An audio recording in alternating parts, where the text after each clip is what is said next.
All right, so tell us about how you feel about round two here. What do you feel like were your best moments of the night where you were able to most clearly get across your message to viewers who maybe haven't keyed in before now? Well, I'll tell you, I think the real winner tonight was the voters of the state of Mississippi. The reality is you had two men on stage that were debating one another, that respect each other, and we didn't have anybody that made any personal attacks. We focused on the issues that are important to the voters, and I think that was the biggest takeaway from tonight, is that both candidates focused on the voters. For me, I will tell you that I was very pleased with the fact that we were able to talk about things. I believe that you cannot be a conservative if you're for more Obamacare expansion in Mississippi. I don't believe you can be a conservative and be for raising taxes in Mississippi. And so I believe conservatives think that limited government, that looking for more freedom for individuals, looking for less regulation and lower taxes, I believe those are things that define conservatives in the state of Mississippi, and I think the voters believe that as well. Do you think that that Bill Waller is a conservative based on what you heard from him tonight and throughout this campaign? I don't believe that you can be for Obamacare expansion and be a conservative. I don't believe that you can be for raising taxes and be a conservative. And so those are the things that we are running our campaign on those issues, and that's something that we're going to continue to talk about over the next 5 days as we go out and try to earn the vote of every single Mississippian. I was about to say, we can maybe talk a little bit more about the point on Medicaid. We talked to you about this before, and it was discussed more tonight. He, again, goes back to that idea of rural hospitals for people at home who maybe keyed out or whatever the case may be. What do you want to say to them if they live in one of those communities where they have a hospital at risk of closing? Well, what I would say is that we do have challenges in rural health care in Mississippi. It's not unique to Mississippi. We have challenges in rural health care in America. And I think anyone running for office in any state needs to recognize that and needs to have a plan. We have a plan to address the rural health care challenges in Mississippi. We announced it just 3 or 4 weeks ago. We need more medical professionals in Mississippi.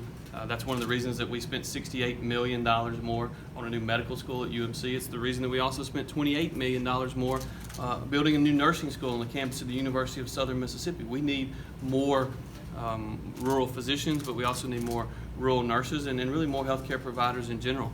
In addition to that, I think we need more doctors in rural areas, and that's the reason that we have proposed, understanding that we spent $28 million more on rural physician scholarship program over the last 8 years. I think we need to double that over the next 8 years to get more primary care physicians in rural areas. The opening of the new DO school at William Carey is certainly going to be helpful and advantageous with that. The fact that we're going from, when I first started, 100 total class size at the medical school to 150 is also very important. But we not only need to get more doctors at UMC, we need more medical residencies in rural areas across our state. It is a proven fact that most doctors don't locate near where they go to medical school, they locate near where they do their residency. It's the reason that I have proposed in my proposal, which is supported by the Mississippi State Medical Association and others, that we need more medical residencies in places like Corinth and Tupelo and Greenville and Hattiesburg and the coast, not all the residencies right here in Jackson. And so that's something that we're going to work very hard for. In addition to that, we need more telemedicine as well. That's something. I was in a rural hospital down in Pearl River County recently, and one of the things that you notice when you walk in the ER is just that. They have a telemedicine machine so that they can hook up and communicate with experts and specialists if, for instance, someone comes in with a stroke. And so Mississippi has been a leader in telemedicine. We need to continue down that path. You guys brought up the DMV in this conversation today, Right. and the issues that people are having with closures and long lines, and what is the substantive way to address that issue, to get this problem behind us? Well, I think there's a couple of different things that we have to do. Number one, we've got to make sure that we are focused on it and that we're going to do everything that we can to ensure that every Mississippi resident can get in, get their driver's license, and get out. I think that there's some real challenges within the system right now. The technology is limited, and obviously over the last couple of weeks, the technology has not worked the way it should. We've got to get that fixed. But we also need to be more user-friendly. We need to understand that people in Mississippi have things to do, and they ought not have to come to a government agency and spend literally hours and hours and hours, and some of them have come and spent 6 and 7 hours and still hadn't gotten their driver's license. So I'm committed to making sure that we fix that.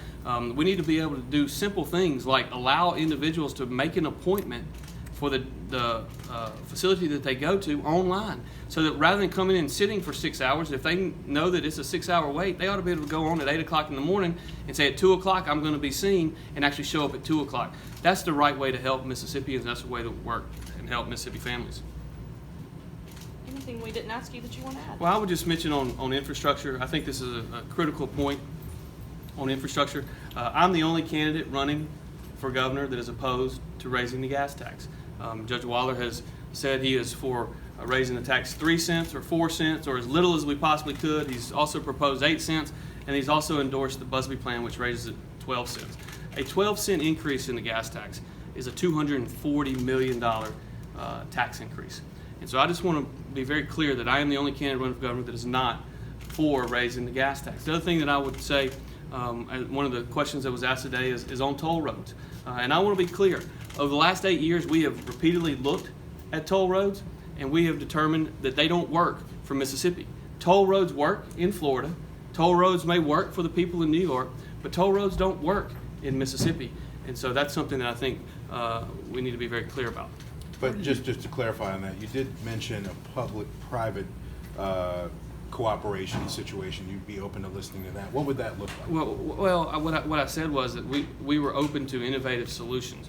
But the reality is that we have studied toll roads in Mississippi, and they simply don't work for Mississippians. What do you base the 240 million number on? Basically, penny increase in the gas tax is roughly $20 million increase in total revenues to the state. Yeah, okay. So that's where the 12 cents times 20 million bucks is 240. It may be plus or minus 3 or 4% one way or the other, but it's basically $240 million. Okay? That's it. All right. Thank Thank you so y'all. much. Appreciate it.